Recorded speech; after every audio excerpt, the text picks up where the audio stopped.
Other people have done it, and it is now we have learned the lessons. Now it is to implement them.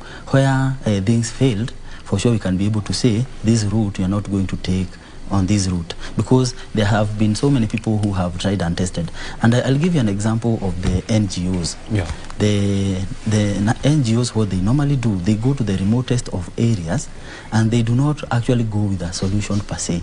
They go and create a solution there. You find that people who do not know how to farm, they dig a borehole, yeah, which is something that should be encouraged. They dig a borehole, then they show these people how they can farm. You find that they are pastoralists. Every day their cattle sleep somewhere. That manure is fertilizer. You show them how they can use that manure on top of them going to graze in the remotest of areas. They also can plant something within their villages and use water. And you find that is how NGOs have been able to help some of the people who are considered to be very marginalized. So these same examples is what now we need to multiply, and they have the multiplication effect and accelerate, as you have correctly put it, so that to the remotest of areas, all these ideas, all these innovations, they can go and be put into practice. Yeah. The other issue that you know, is facing this nation, you know, apart from hunger, is the issue of health, and we know that we have been having a challenge with the health sector in this country, whereby our hospitals, and more so, you know, what we refer to as county hospitals, you know, they are overcrowded, they are understaffed, and so how do we bring innovation into the health sector? Yeah, thank you very much. One thing that you'll realize is health is a result of mostly of malnutrition and lack of proper diet. And when we are talking of health, and we put more emphasis on that one, we are looking at treating the symptom and not treating the disease itself. What we need to treat is the disease itself, and that is get people out of hunger. You find that most people who are sleeping are in the hospital beds.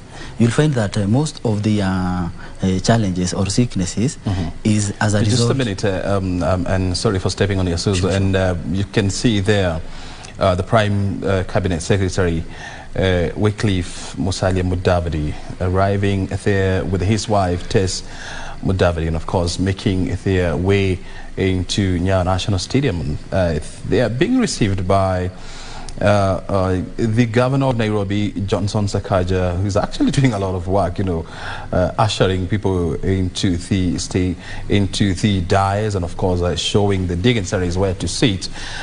It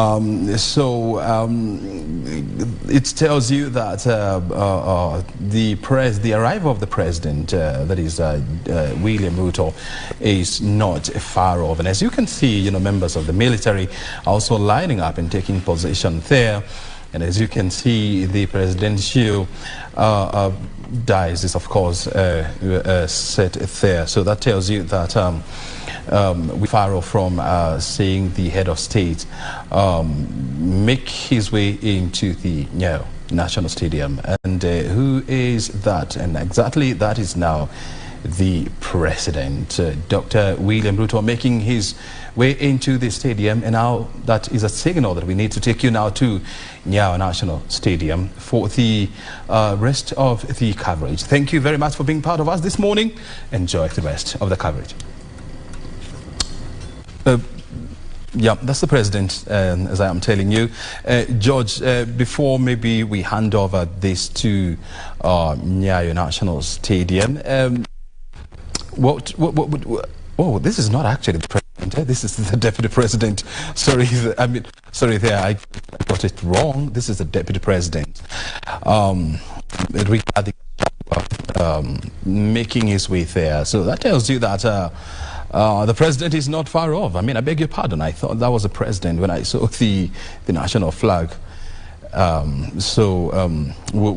tells you that the president is not far off from making his way into this place. I understand that Zainab, our reporter, is talking to some innovators who are having some very interesting innovation ideas. And now let's listen to what they are saying and what kind of innovation they are having. Zainab, if you can hear me, tell us, who do you have with and what kind of innovation are they talking about?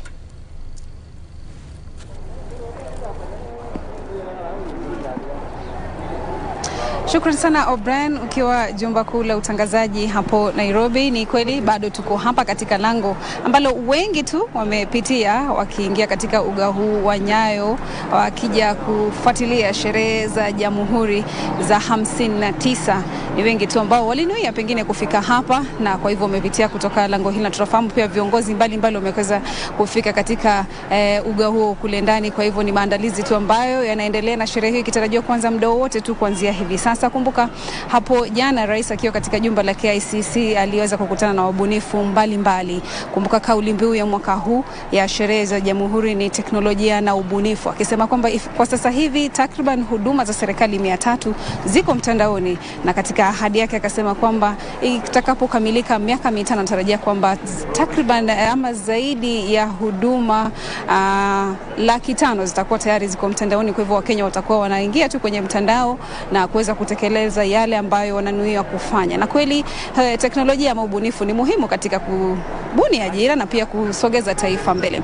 Na katika kauli mbiu hiyo ya ubunifu na teknolojia hapa hivi katika uga huu wa Nyayo kuna vijana ambao wamekuja katika eneo hili kuja kuonesha tu ubunifu wao. Vijana hawa wanatumia chupa za plastiki kutengeneza viti.